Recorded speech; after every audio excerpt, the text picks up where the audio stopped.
ya sé que os ha dicho lo contrario. Bueno, os presento brevemente a Marta Sanz, que me imagino que ya la conoceréis todos. Una vez leí en una entrevista que Marta Sanz dice que a veces tiene la sensación de hacer literatura de emergencia, aunque yo creo que más bien la literatura de Marta Sanz nace de la necesidad de hacer visible lo invisible, de arrojar luz sobre la naturaleza humana, no para proporcionar claves para entenderlos, sino para hacer patentes nuestros grises y nuestros claroscuros.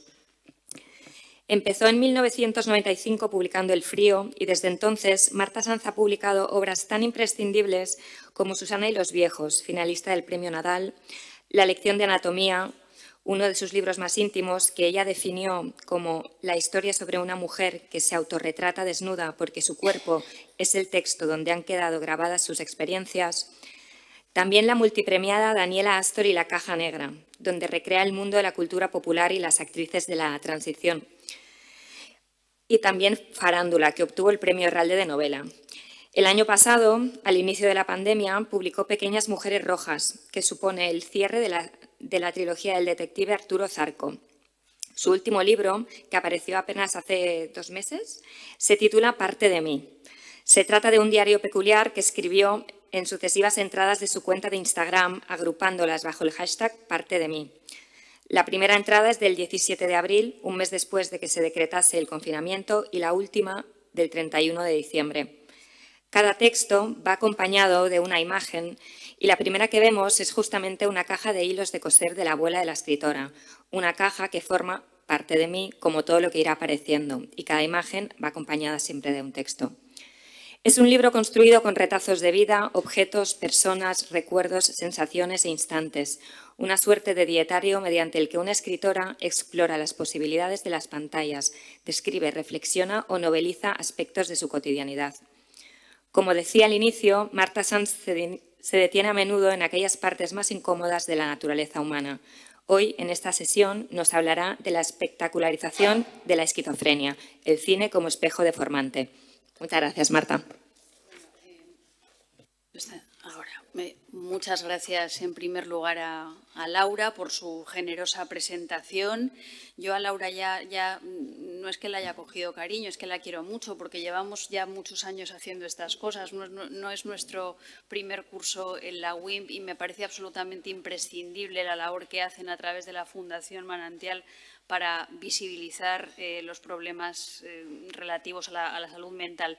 Hemos hablado, si no recuerdo mal, hablamos de maternidades, hablamos de duelo el año pasado en plena pandemia a través de las pantallas, no pudimos estar aquí presencialmente, hablamos de creatividad y locura y cómo se relacionaba todo eso con las mujeres, hablamos de las locas del desván, o sea, hemos hablado de muchísimas cosas y nuestra mayor sorpresa fue que cuando se organizó el primer curso, que era este que hablaba de las locas del desván como figura anglosajona de la literatura, yo creo que dentro de la WIMP tenían muy poca confianza en que hubiera matrícula para un tema como ese y se llenó. O sea, pero se llenó de una manera, esta misma sala, claro, era época prepandémica, no cabía un alfiler, era una cosa alucinante. Y a partir de ahí creo que hemos podido hacer muchas cosas vinculando la salud mental con la cultura, visibilizando la salud mental y al mismo tiempo dándonos cuenta de que la cultura no es solamente un ornamento, que la cultura es algo muy útil como modo de representación para poder cambiar la mentalidad de las sociedades respecto a estos problemas. Como yo voy a hablar de algo de lo que probablemente sé menos de lo que debería, que es de esquizofrenia, y voy a relacionarlo con el cine, que tampoco es exactamente mi ámbito de trabajo, yo me dedico más al oficio de escribir, me he permitido escribiros un texto. O sea, si me vais a permitir que os lo lea, porque es el modo de que yo me sienta más segura y más convencida de lo que digo. Luego, si tenéis objeciones, preguntas, comentarios, dudas, sugerencias, hipertextos, notas al pie, insultos suaves, me los podéis decir, pero cuando acabe de leer.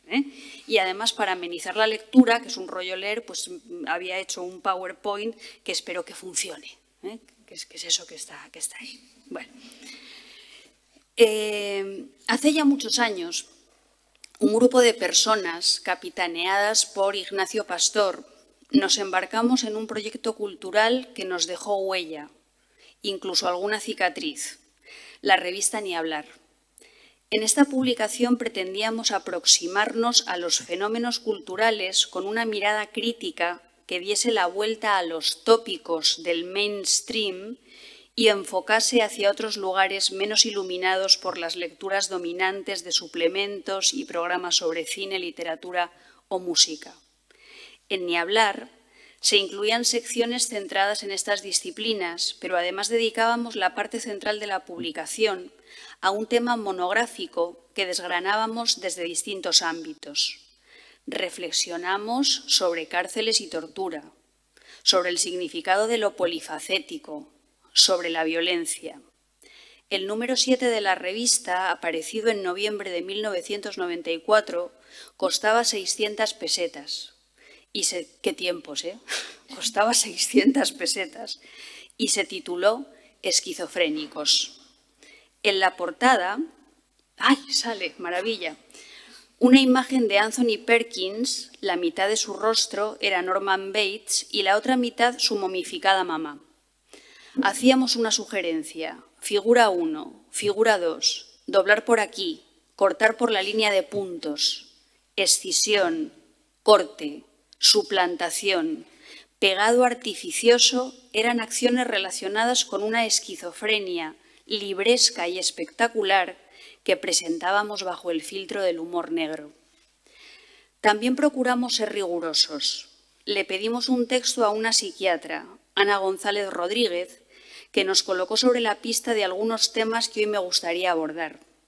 González, quizá esquizofrénicamente, se apropió, impostó e hizo un ejercicio de ventriloquía aproximando ciertas prácticas académicas y literarias, los juegos de espejos con los que intentamos entender las realidades mutantes, al citar a Bleuler, padre del término esquizofrenia, que etimológicamente procede de esquizet, romper, escindir, y frenos, espíritu. Bleuler alude a la escisión de la personalidad y clasifica los síntomas en fundamentales y accesorios. Los primeros incluyen trastornos de la asociación y de la afectividad, predilección por la fantasía en oposición a la realidad e inclinación a divorciarse de la realidad, autismo. Los síntomas accesorios son las alucinaciones e ideas delirantes, las perturbaciones de la función de la memoria y los cambios de personalidad. Más allá de que la descripción de Bleuler pueda haberse quedado completamente obsoleta y de que el autismo da lugar a otra prolífica y estilizada serie de historias cinematográficas, quien no recuerda a Dustin Hoffman en Rain Man o la serie The Good Doctor, bastante reciente, me llama la atención que los síntomas accesorios, descritos por Bleuler, constituyen el eje de casi todas las ficciones cinematográficas que utilizan la esquizofrenia como máscara seductora para la construcción de un personaje. Podríamos mencionar disciplinas en las que la faceta de investigación y descubrimiento de los lenguajes artísticos propicia una mirada profunda y rigurosa sobre las enfermedades mentales, centrándose en el objetivo prioritario de conocer o divulgar la patología. Pero en el caso del cine, la enfermedad mental, autismo, esquizofrenia, psicosis, neurosis, se suele reducir a pátina morbosa para definir el contorno, siempre espectacular, del excéntrico, la desquiciada, el psicópata, el artista, que mete la mano en un cuerpecito hueco de ese muñeco parlanchín que se atreve a soltar todos los exabruptos, obscenidades y verdades hirientes que nunca saldrían por una boca civilizada.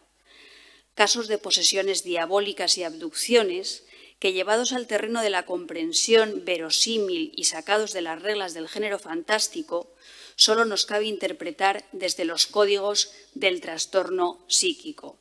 Esta imagen, como os pone en el PowerPoint, corresponde a la película Magic, protagonizada por Anthony Hopkins, y ahora me parece especialmente oportuna traerla a colación después de los últimos episodios acaecidos con José Luis Moreno. Esto no lo teníamos previsto, pero esto ahora mismo es candente actualidad. Que os venga a la mente Macario o no sé, cualquiera de estos que decían barbaridades por boca de no se sabe quién. Pocas son las excepciones a la regla de la espectacularización y se dan sobre todo en películas de corte documental, como Mones com la Becky, de 1999, de Joaquín Jordà, o La Osa Mayor -2, de 2008, de David Redknapp. Son películas minoritarias.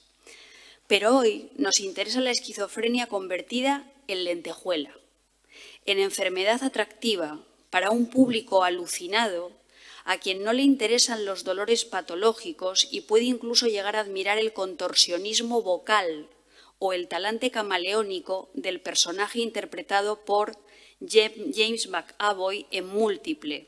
No sé si la habéis visto, Múltiple, de Night Shyamalan. Merece la pena que la veáis. Kevin Wendell Crumb, diagnosticado de trastorno de identidad disociativo, tiene como mínimo 23 personalidades distintas.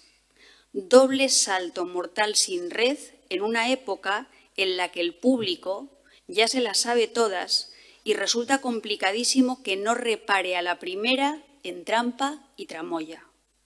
Shyamalan es un especialista en este tipo de alardes pirotécnicos, tal como demostró en El Sexto Sentido. Luego os cuento el final, para que la podáis disfrutar.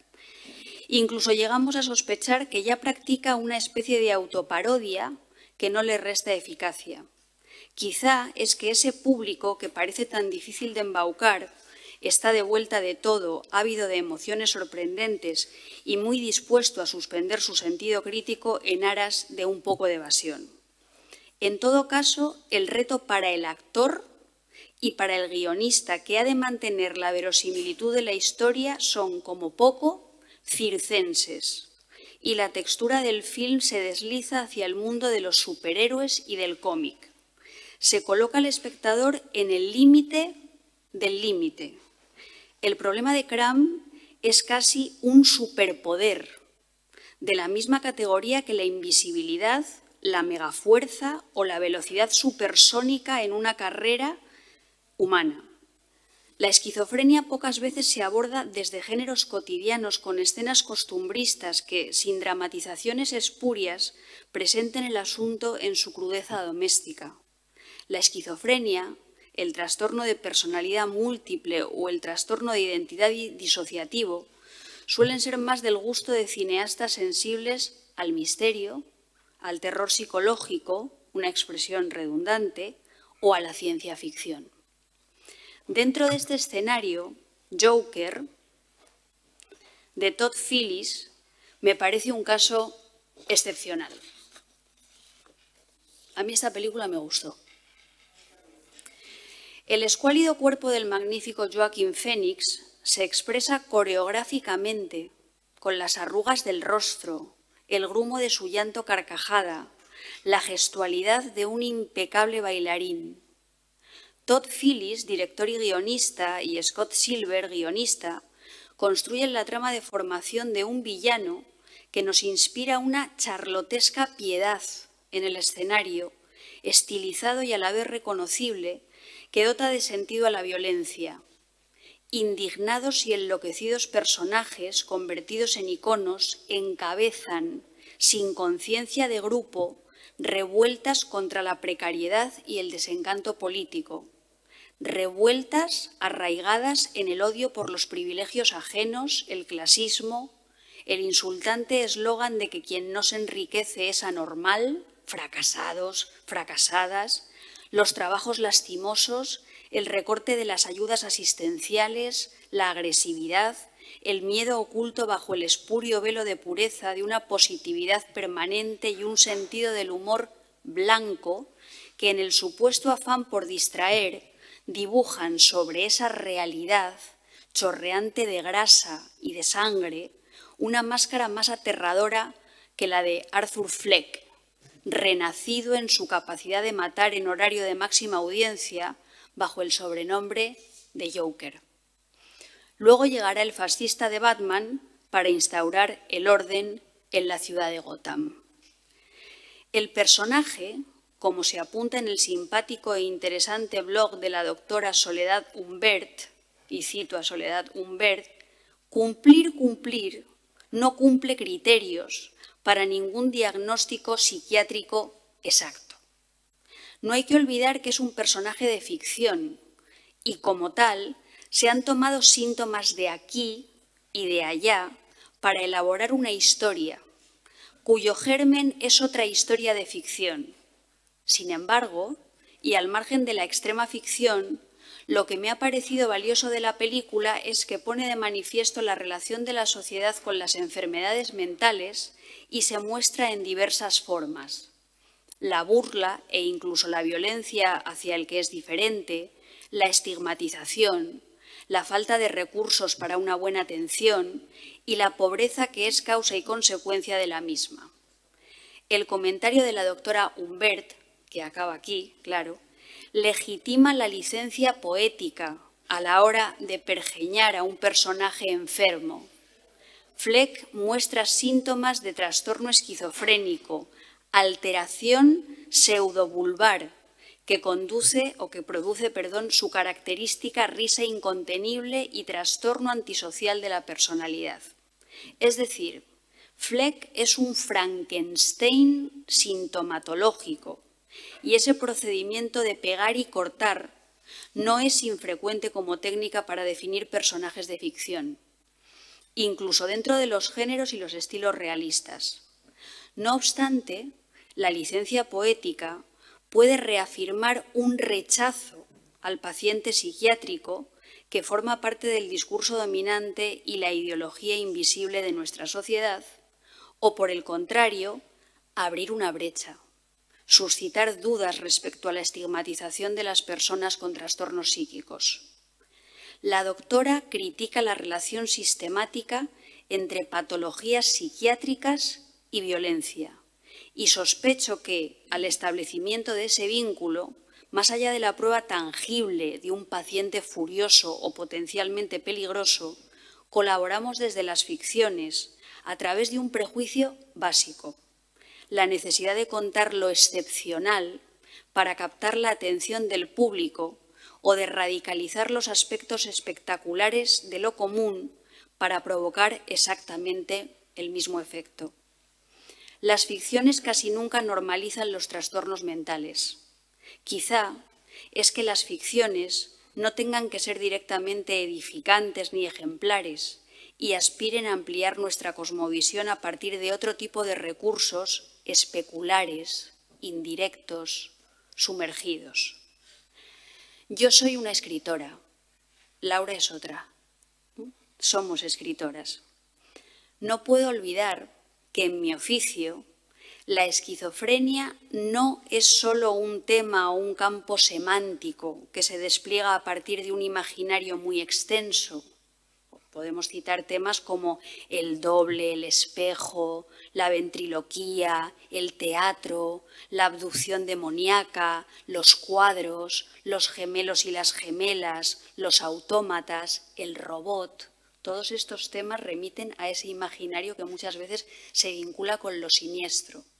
Pero más allá de eso, en los procesos de construcción e interpretación del texto literario, en la amplia gama de relaciones posibles entre texto y espacio de recepción, en la posibilidad de proyectarte, identificarte o rechazar a un personaje, reconocemos actitudes y modos de leer que implican disociaciones, desdoblamientos, vampirizaciones. Oímos voces que vienen de fuera permanentemente ante la imposibilidad de salir del texto. Ángels Barceló por la mañana, la fecha en el calendario con la imagen de la chiquita piconera de Julio Romero de Torres, Lidia Lozano metiéndose dentro estridentemente a la hora de la digestión, la estatua de Valle Inclán en Recoletos, Jonathan Harker que nos habla desde Drácula, los antiguos cuentos de la abuela, la voz de mi padre que aspira a explicarme el mundo. Somos un mosaico de voces, familiares y culturales, que reverberan dentro de nosotros. somos legión y multitud. Y desde ese lugar polifónico, en el que nos cuesta hallar la afinación de un la perfecto, escribimos y leemos. A veces cuesta domeñar los ecos o dejar de oír el tic-tac de los despertadores nocturnos. No soy Stiller, afirma Stiller en la famosa novela de Max Frisch de 1954. La literatura a menudo habla de la imposibilidad de escapar de nosotros mismos o busca una identidad que no es más que polvo galáctico sin la compañía de los otros. En la literatura reverberan voces ajenas como sistema inmunitario contra el dolor propio y la ficción individualista en un mundo coral. Jugamos siempre con la dicotomía, enajenada y estimulantemente ensimismada, de la necesidad o el horror de las alucinaciones y los mundos paralelos. Porque hay quien busca, quiere, necesita una ilusión para vivir. En 2013 yo escribí un libro, Daniela Astor y la caja negra, que entre otras cosas trataba de una niña, Catalina Hernández Griñán, que se buscaba y crecía a través de un personaje de ficción creado para jugar. Jugar es construirse a través de lo ajeno. Su alter ego, o su ego a secas, se llamaba Daniela Astor y era émula de las actrices españolas del Destape. Catalina se escinde para reunificarse, se aleja para regresar, se centrifuga para centripetarse, si me permitís el neologismo. Al fin y al cabo, la escritura, con sus microscopios y sus catalejos, es un viaje permanente de la realidad a la representación y del yo al nosotras. Aunque supongo que todo tiene un límite y tampoco resulta acertado hacer poesía o teoría de la literatura con problemas mentales que causan tantísimo dolor a quienes los padecen. Una vez un alumno me dijo muy serio, después de haber leído El túnel de Ernesto Sábato: yo soy Juan Pablo Castel. Esto que os cuento es de verdad, ¿no? A quienes nos dedicamos al oficio de escribir, esa sensación nos atenaza de continuo. Madame Bovary c'est moi. Acordaos de Flaubert. Jugamos con heterónimos y seudónimos y a fin de cuentas casi siempre andamos buscándonos en nuestras máscaras. Retomando la cuestión de cómo se representa la esquizofrenia en el cine, a través de qué recursos, quizás se puede afirmar que en sociedades conservadoras como la estadounidense de la década de los años 50, la espectacularización del trastorno de personalidad múltiple no se basa en su tratamiento hiperbólico, sino en una aproximación naif y mojigata, digerible para el gusto de la época, pero no exenta de ciertas connotaciones picantes y velos sobre el cuerpo de las majas no del todo desnudas. El procedimiento retórico no es la hipérbole, sino la elipsis, el esfumato, el eufemismo que suaviza el origen del trastorno. Así sucede en Las tres caras de Eva. No sé si recordaréis esta película magnífica protagonizada por Joan Woodward. Así sucede en Las tres caras de Eva, una cinta basada en hechos reales recogidos en el libro de los psiquiatras Corbett Tigpen, no sé si lo habré dicho bien, pero bueno, lo buscáis luego, y Harvey Checkley. En Las dos caras de Eva, después de subrayar, no, perdón, en Las dos caras de Eva no, en idiopsicología.com, después de subrayar que esta película es un hito en la relación entre cine y psicología, se dice textualmente: con todo, y medida con patrones contemporáneos, Las tres caras de Eva presenta una visión ingenua del trastorno de personalidad múltiple. Hace una aproximación muy superficial a los traumas infantiles que dan lugar a la situación de Eva, principalmente debido a la censura imperante en los años 50 al plasmar eventos de tipo sexual en la infancia. Asimismo, Hoy en día ya se conocen los peligros de aumentar la disociación a través de la hipnosis y animar a las diferentes personalidades a distinguirse más aún del resto. Aún así, Las tres caras de Eva es, desde mi punto de vista, un notable thriller psicológico en el que sobresale la interpretación de su protagonista, la excelente actriz Joan Woodward. Las tres caras de Eva y Múltiple, de la que hemos hablado hace un momento, pese a que la primera recurre al hecho real como anzuelo frente a la segunda, que se desliza hacia el mundo de la fantasía, tienen un elemento en común, compartido con otras historias sobre el trastorno de personalidad múltiple. La pregunta sobre ¿quién manda aquí? ¿Cuál es la personalidad dominante de Kevin Wendell Crumb? ¿Qué Eva, la doméstica, la libertina o la sensible, lleva la batuta de Eva? La lucha de poder entre las distintas facetas de la personalidad y la posible preponderancia de una sobre las demás funciona como catalizador de la trama. El investigador psiquiatra, la persona que se adentra en ese bosque demasiado frondoso, activa procedimientos para llegar al origen del problema, a fin de que se ponga al teléfono el interlocutor razonable con quien poder hablar para resolver tan engorroso asunto. A menudo la eficacia sanadora de dichos procedimientos, el trance, la hipnosis, es cuestionable, pero desde un punto de vista retórico no se puede negar su capacidad de seducción. Visto en una peli nos encanta, mucho, muchísimo.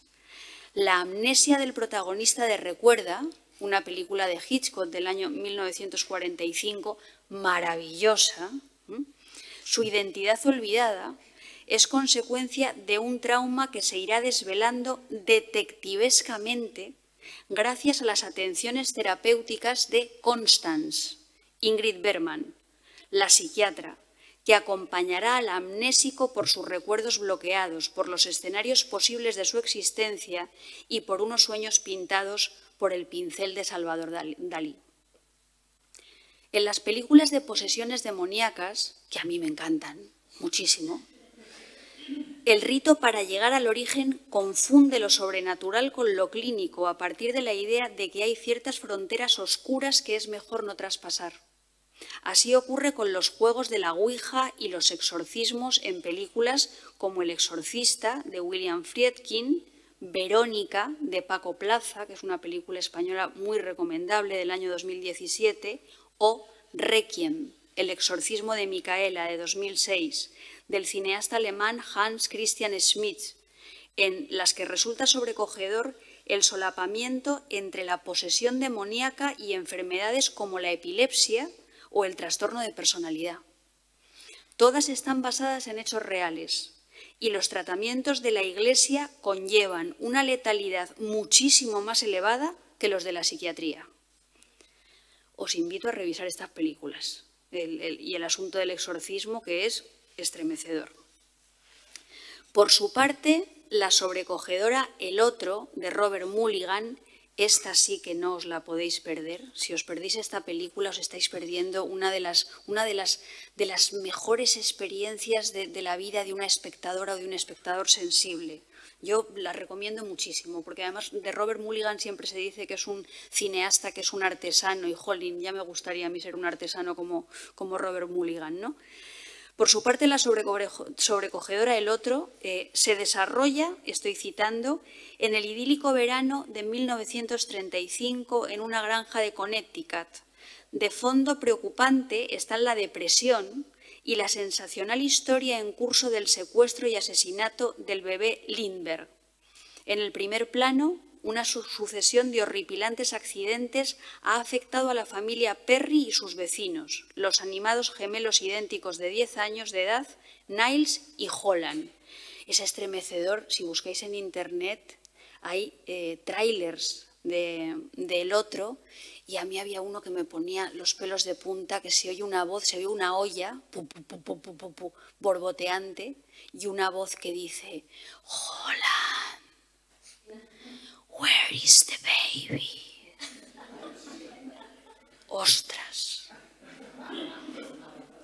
que tener mucho cuajo para ver esto en un ordenador en una habitación oscura de noche.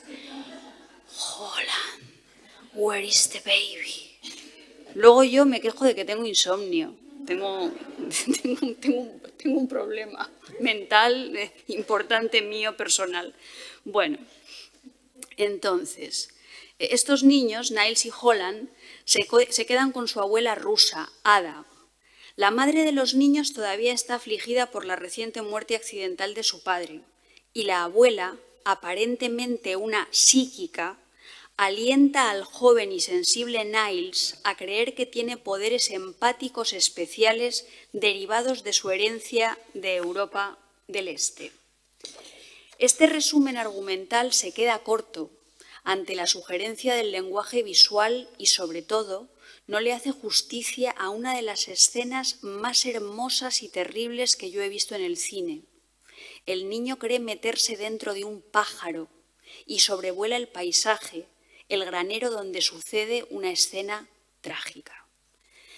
Esa transposición, ese trance, esa metamorfosis, ese desdoblamiento, inducido por la palabra hipnótica de la abuela, ejemplifica cómo, desde las ficciones, psíquicos, médiums e hipnotizadores han servido para ponernos con mayor o menor fortuna los pelos de punta. Desde La verdad sobre el caso del señor Valdemar, un relato de Edgar Allan Poe que también tenéis que iros de aquí para leer corriendo, debajo de un árbol, fundamental, La verdad sobre el caso del señor Valdemar de Edgar Allan Poe, a Trilby, de Georges de Maurier. Georges de Maurier, no Daphne de Maurier, Georges de Maurier, con su Svengali, el siniestro hipnotizador, hasta la medium enana de Poltergeist. No ser yo, ser otro, ser el reflejo, no ser nada, la duplicación como forma de la muerte y la posibilidad de quemarse con fuego en un empeño de sanación que se parece al parto. Sacar el cuerpo de otro cuerpo, liberarlo de la gelatina amniótica, devolverle la forma original bajo la máscara. Quizá la feminización de la médium se vincule umbilicalmente con las tareas de las comadronas y Lucina, diosa de los alumbramientos. Alumbramiento, salida de la oscuridad, fin de la sombra.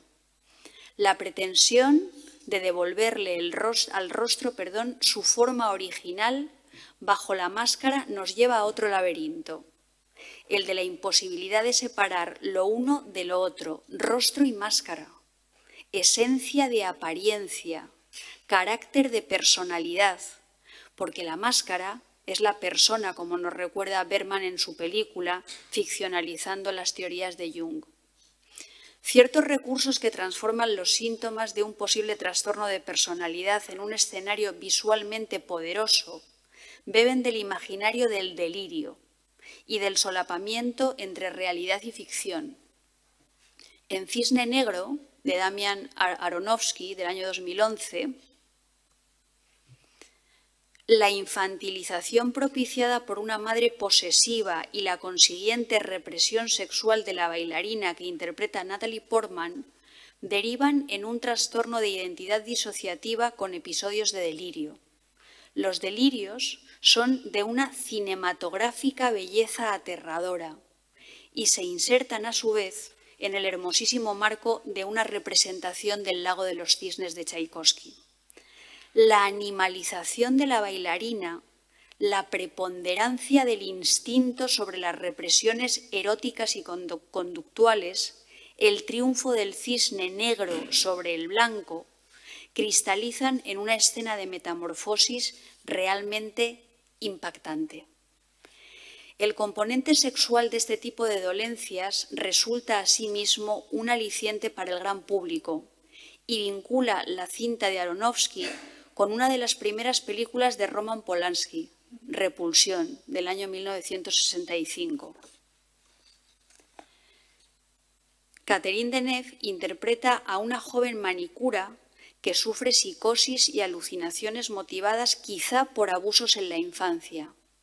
Como Tippi Hedren en Marnie la ladrona Carol Ledoux, la protagonista del film de Polanski, experimenta repulsión hacia el sexo y hay un punto oscuro en el pasado, insinuado por el juego de miradas de una fotografía, que marca su comportamiento.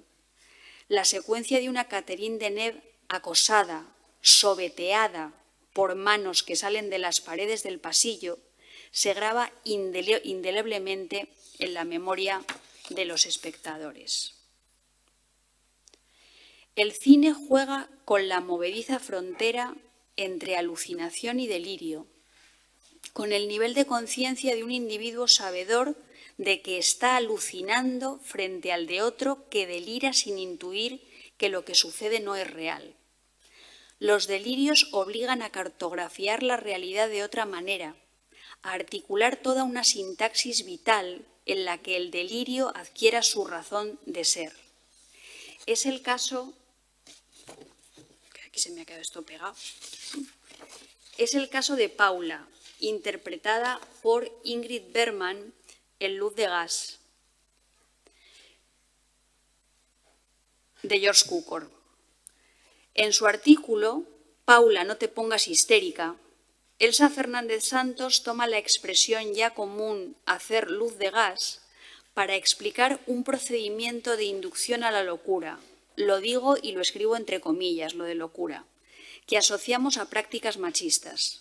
Hacer dudar a la mujer de su cordura con insinuaciones de que está cansada, ida, que se olvida de las cosas, que está nerviosa, puede que incluso histérica, funcionan como humillante preámbulo de aniquilación. Según Fernández Santos, en el film de Cukor, relacionado con Casa de Muñecas de Ibsen y con el primer psicoanálisis, tan inclemente hacia las mujeres, Paula rompe con la autoridad paternalista, con las palabras que la menoscaban y recupera su voz.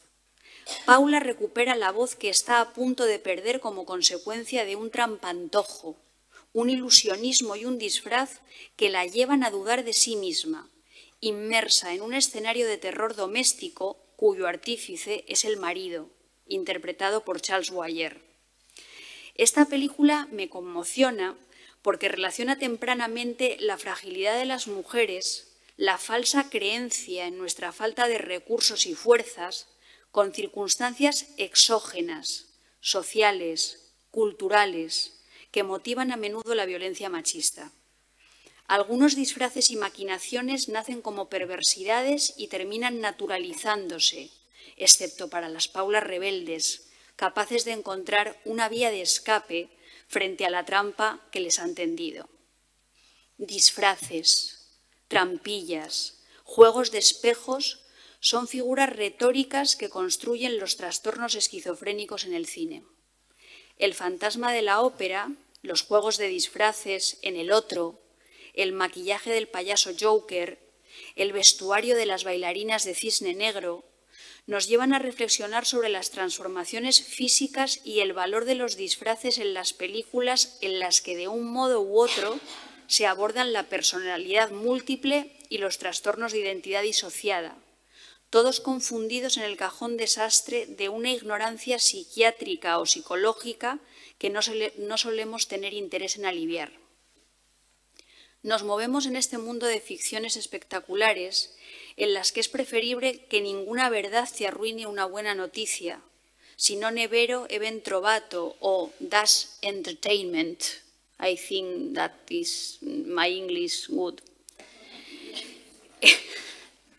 El hábito hace al monje en Psicosis, de Hitchcock, y también en Vértigo, también de Hitchcock. Una interesante vuelta de tuerca al tópico del desdoblamiento. Hay dos mujeres en una. Una misma mujer se divide a partir de un eje de simetría que coloca a un lado de la luz, la elegancia y la muerte, y al otro la oscuridad, la zafiedad y la vida. Y en estos agrupamientos también habría mucha tela que cortar. Pero no se da un proceso de escisión, sino de interpretación. En Psicosis no se trata solo de que Norman Bates se convierta en su madre por efecto de la indumentaria, es que toda la película se disfraza de otra película. Cuando creemos que estamos viendo una cinta de cine negro, la aventura de una muchacha que roba en su trabajo y se refugia en un motel de carretera, descubrimos que no, que la sangre se cuela por el sumidero de la ducha de un modo que transforma el blanco y negro de un supuesto policial en el negro profundo de la muerte y la enajenación dolorosa. Terror en estado puro. Si recordáis el comienzo de Psicosis, sin tener prejuicios, y si uno la ve por primera vez, piensa que está viendo una película de género negro. Por el color, la presencia de Janet Leigh, la huida en el coche, y esto lo mantiene Hitchcock durante 15 minutos. Durante 15 minutos disfraza la película de algo que la película no es. Porque la película se convierte en otra cosa, se convierte en una reflexión y en la incitación de unas emociones que no tienen que ver con la denuncia del género negro, tienen que ver con otros asuntos psicológicos y terroríficos y espantosos que luego podríamos entrar en disquisiciones sobre su oportunidad o no. El epígono de Hitchcock, Brian De Palma, subraya la importancia del vestuario como piel en su famosa Vestida para matar. La indumentaria, igual que el lenguaje, nos cubre, nos esconde, pero al mismo tiempo nos delata. El asesino de esta alambicada historia también sufre un trastorno de identidad disociativo. Para acabar, regreso al punto de partida. Revista Ni Hablar, número 7, noviembre-diciembre de 1994. Uno de nuestros especialistas en cine, el después laureado director Javier Rebollo, indagaba en el tema de la esquizofrenia, Stevenson, los espejos, enfocando su ojo de cámara hacia los actores y actrices. Esto que voy a contar a continuación lo ha comentado en la rueda de prensa Eduardo Noriega y lo ha hecho tan bien que he dicho, pues casi que voy a dejar de dar la charla. Ya está, tú lo has sintetizado mucho mejor que yo, ¿para qué voy a estar yo aquí gastando saliva? Bueno. En la búsqueda del personaje, en la abducción, el trance, la impostura, en el stanilavskiano de dentro a fuera o de fuera a adentro, hay quien se quedó en un interregno, en el filo de la navaja, en la cuerda floja. Johnny Weissmuller acabó en una silla de ruedas emitiendo un estertor gutural que pretendía ser aquel poderoso grito de Tarzán que en las películas de Thorpe era creado por un aparato eléctrico. Bela Lugosi pasó muchas horas dentro de ataúdes, como Sarah Bernhardt, y el pobre Jean-Pierre Léaud no consiguió separar a Antoine Doinel de sí mismo, si recordáis las películas de Truffaut. Rebollo también menciona a aquellos actores a los que les obligaron a encubrir su homosexualidad. Monty Clift, tenemos aquí a nuestro amigo Monty Clift, acabó siendo víctima de un proceso autodestructivo y a una pérdida de identidad o desdoblamiento esquizofrénico a lo Jekyll y Hyde. Por último, el director de El muerto y ser feliz, un título bastante escindido, por cierto, recuerda una de las obras de culto del cine español, Arrebato, del año 1979, de Iván Zulueta, una película en la que la adicción, diversificada en la heroína y la cinefilia, cierra el círculo que relaciona ciertos procesos psicóticos con el consumo de drogas. Puede que también con algunos alucinógenos artísticos. En Arrebato, Will Moore, alter ego de Zulueta, dice: hay seres que tienen tan poderosa necesidad de desdoblarse que llegan a duplicarse por completo, produciendo un embrión doble y generando una réplica idéntica de aquel que la provocó. ¿No sienten un escalofrío? Yo sí. Muchas gracias.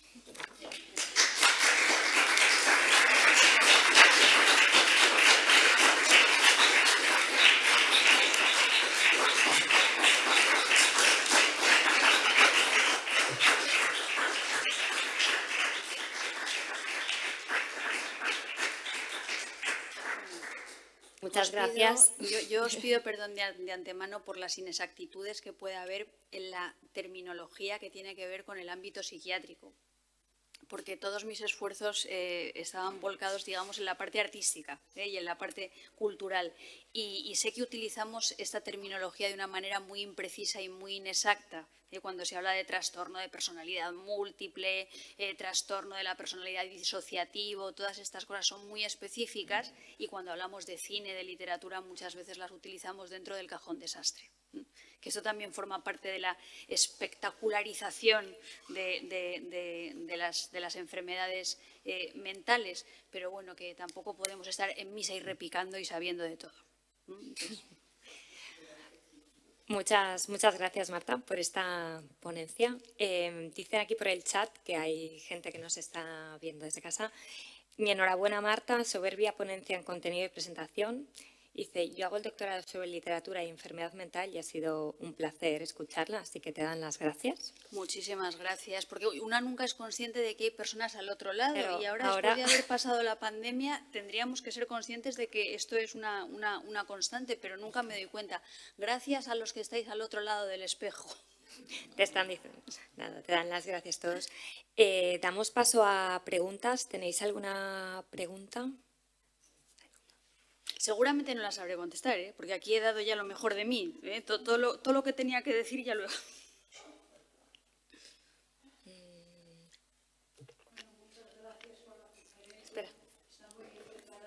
Espera. Pero a nosotros, yo por lo menos cuando voy al cine, nos saco todo el problema de las enfermedades que a lo mejor te muestra la película, ¿no? Te quedas más en una visión live de cómo actúan, de cómo... Sí, bueno, ¿cómo te llamas? Perdona. ¿Cuál es tu nombre? ¿Cómo te llamas? Pilar. Lo que está comentando Pilar es muy interesante. Es verdad que hay muchas veces que cuando nosotros vamos, fundamentalmente al cine, cuando leemos un libro podemos tener una actitud muy diferente. Cuando vamos al cine hay diferentes niveles de interpretación y de decodificación del texto. Y hay muchas veces que vamos al cine y lo único que queremos es pasar un rato entretenido o fijarnos en lo maravilloso que está un actor en una interpretación como la de Joaquin Phoenix en Joker, o ver los bonitos colores de la película. Pero también hay ciertas películas que nos dan la posibilidad de, disfrutando de eso y sin obviar eso y llevándonos a todo el texto fílmico al territorio del placer, pues dar una vuelta de tuerca más intelectual. A veces, yo cuando salgo de ver una película y la gente te pregunta, ¿te ha gustado la película? Lo primero que digo es no sé. Lo primero que digo es no sé. Y además me molesta mucho cuando salgo del cine y me preguntan, ¿te ha gustado? No sé, porque no sé. O sea, porque a lo mejor yo en ese sentido soy muy cerebral y muy racional. Pero del no sé, al ya hacer un análisis como este, paso por muchas fases intermedias en las que voy valorando pues cosas más espontáneas y cosas que requieren de una mayor formulación intelectual. Pero te entiendo perfectamente, Pilar. Te entiendo muy bien. Hay un amigo mío, otro escritor que se llama Luis G. Martín. Ayer en los martes literarios hablaba de Agatha Christie, que yo leía a Agatha Christie sin ninguna pretensión intelectual. Es falso. Yo leo a Agatha Christie por el placer de leer a Agatha Christie, de pasar una buena tarde de domingo, pero luego en la última página no dejo de tomar notas que tienen que ver con las soluciones formales del texto, con la sexualidad de los personajes, con las actitudes políticas de la escritora a la que se le ve permanentemente la patita por debajo de la puerta. Entonces, lo confieso abiertamente, soy una friki. Claro, un crítico de cine, ¿no? No sé si soy un crítico de cine o no, pero friki un rato, sí. Y disfruto mucho de ver las capas más escondidas que puede tener un texto aparentemente inofensivo. Muchas gracias. De nada, Pilar. Menuda chapa que te he metido sin venir a cuenta. ¿Alguien más se anima?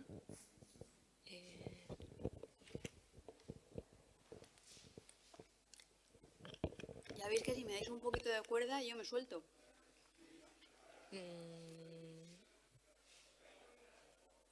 Pues nada, entonces damos por terminada...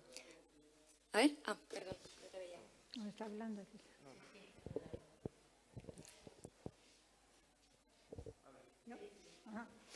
Bueno, en primer lugar, darte gracias porque me ha súper encantado tu visión de de todas estas películas.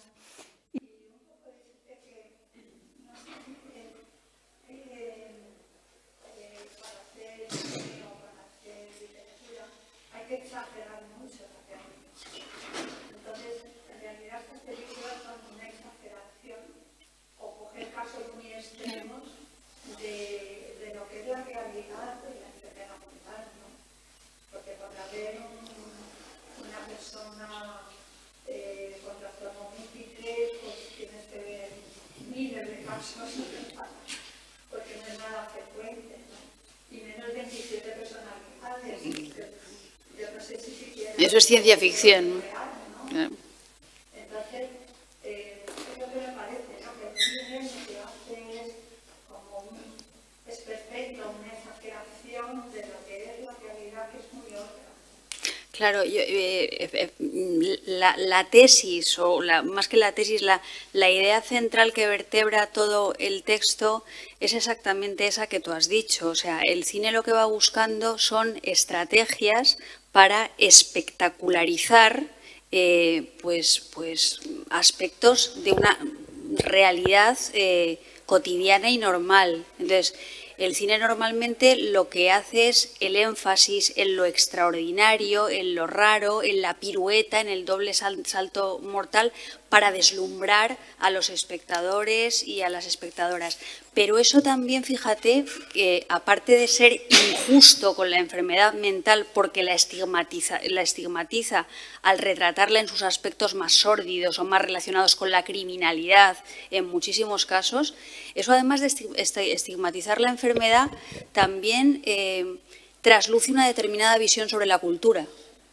Una visión sobre la cultura en la que lo que interesa es lo espectacular, donde lo que interesa no es lo cotidiano, donde lo que interesa no es lo pequeño. Entonces yo, desde el mundo de la cultura como escritora, muchas veces combato ese prejuicio cultural.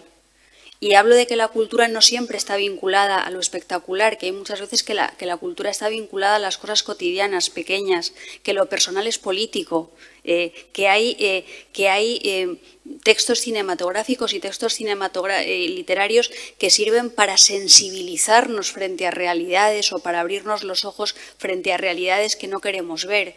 Un ejemplo muy bueno que he citado aquí es el de Mones con la Becky de Joaquín Jordà, que se va a hacer un documental a un manicomio. Y empieza a ver cómo funciona allí la gente, y entonces eso es una forma de que tú como espectadora sí que puedas estar en contacto con una realidad más allá de las estrellitas de la ficción espectacular y de las bonitas piernas de Natalie Portman convirtiéndose en un cisne negro, ¿no? Entonces, insisto, creo que hay, por una parte, una visión de la cultura que es reduccionista, una visión de la cultura que simplemente tiene que ver con la sorpresa, el impacto de unos espectadores a los que habitualmente se nos trata como tontos y no como a seres humanos razonables y dotados de una buena cabeza. Y luego, por otra parte, esa visión de la cultura revierte en que en la vida cotidiana haya personas que tengan un estigma. Y que tengan un estigma muy grande, porque esa relación sistemática entre el problema mental y el asesinato, el problema mental y el peligro, el riesgo, la excentricidad, a mí me parece muy peligrosa desde el punto de vista social. Una pregunta, Marta. Ahora que al hilo de esta pregunta que me ha parecido muy interesante, claro, ¿te parece o tienes tú alguna película en mente que en vez de la espectacularización logre la o sea, que abogue por la normalización? Yo tengo en mente la que os he comentado, la de Mones amb la Becky de Joaquín Jordà, y esta película de David Redknapp, que fue un director, no sé si ahora seguirá en activo, que se llama La Osa Menor. Vale. La he citado en algún momento. Vale. También era bastante normalizadora. Luego es verdad que, por ejemplo, en la rueda de prensa se han citado con otro tipo de patologías. La última película protagonizada por Anthony Hopkins, The Father, sí. Pues puede ser una película que lo aborde desde un punto de vista más... Es que no me gusta utilizar la palabra normal, porque la palabra no es normal. Pero no lo sé porque no la he visto. O sea, simplemente le robo la referencia a Javois. Cuesta mucho trabajo, yo creo, hablar de esto Porque, claro, el cine es el cine y el das entertainment que decía. Entonces, quitarse todo eso de encima, quitarse de encima todo el pentimento que tenemos de las películas que hemos visto de Hitchcock, quitarse de encima todo el pentimento que tenemos de las películas de terror asociadas a este tipo de patologías es muy complicado. Es una grasilla que es muy difícil de quitar. Sí. Sí, está bien un poco lo que usted dijo de la intervención ayer en el debate literario, que claro, una novela, aparte de atraparte, tiene que sobrecogerte un poco, que no solamente la literatura, distracción y evasión, sino un poco también hacerte pensar y motivarte para otro.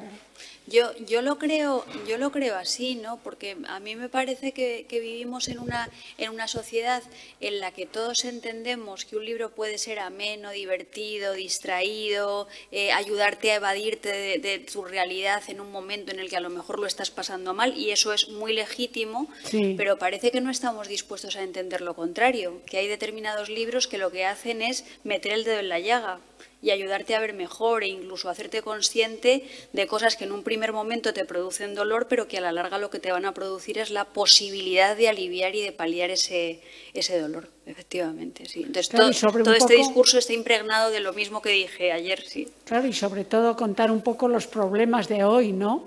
Que no solamente a lo mejor una película de evasión de otra época, sino ver un poco los problemas actuales. Claro, y fíjate, Pilar, que también hay otro prejuicio y otro tópico respecto a eso. Se supone que, por ejemplo, el terror o la ciencia ficción siempre están hablando de un mundo que no es este mundo, y no es verdad. El terror y la ciencia ficción muchas veces de lo que están hablando es de la contemporaneidad más candente y acuciante. Hay una perspectiva del terror y de la ciencia ficción que tiene que ver con la interpretación política del terror y la ciencia ficción. Yo qué sé, por ejemplo, en Drácula está ya más que estudiado que Drácula, que es una cosa que habla de vampiros y tal, y que le muerdo la yugular y tal, hay un subtexto que tiene que ver con el miedo al contagio y con el miedo a la sífilis en un determinado periodo de la historia. En el caso de la ciencia ficción, con George Orwell en 1984, es ciencia ficción, porras, es una denuncia de los autoritarismos en otro momento determinado de la historia. Entonces, incluso los textos que son aparentemente de evasión se engarzan en la realidad que se está viviendo y asumen una posición que muchas veces es política. Entonces, necesitamos evadirnos para vivir, pero fijaos que se da la paradoja de que en los textos que a veces utilizamos para evadirnos hay anclajes con lo real que, si hacemos un poquito así con el dedo, nos podrían poner los pelos de punta. Bueno, ahora sí que creo que se nos acaba el tiempo, así que nada, darte las gracias una vez más. Muchas gracias a ti, Laura, y muchas gracias a Raúl, que anda por ahí, muchas gracias a la UIM y a la Fundación Manantial, y a todos y todas los que estáis aquí y los que estáis allá también. Hasta la próxima.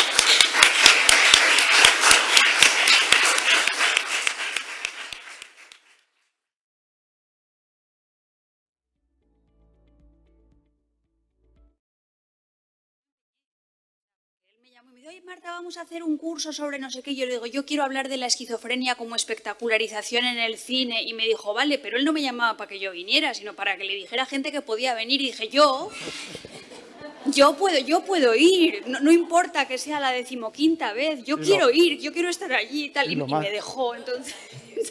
Y lo más alucinante es que me diste el nombre de la conferencia en el momento que te lo pregunté, que es una cosa, y luego arma esto, o sea, y estaría en el aeropuerto a punto de coger un avión y dice, vale, sí, voy, pero con este título. Y yo, pero bueno, si no sabía, o sea, es una cosa lo de Marta increíble. Es que a mí este tema me parece muy inquietante. Bueno, yo creo que has triunfado porque estoy notando el entusiasmo y la gente en el chat también nos está escribiendo que ha gustado mucho. Muchísimas gracias. Vamos a triscar.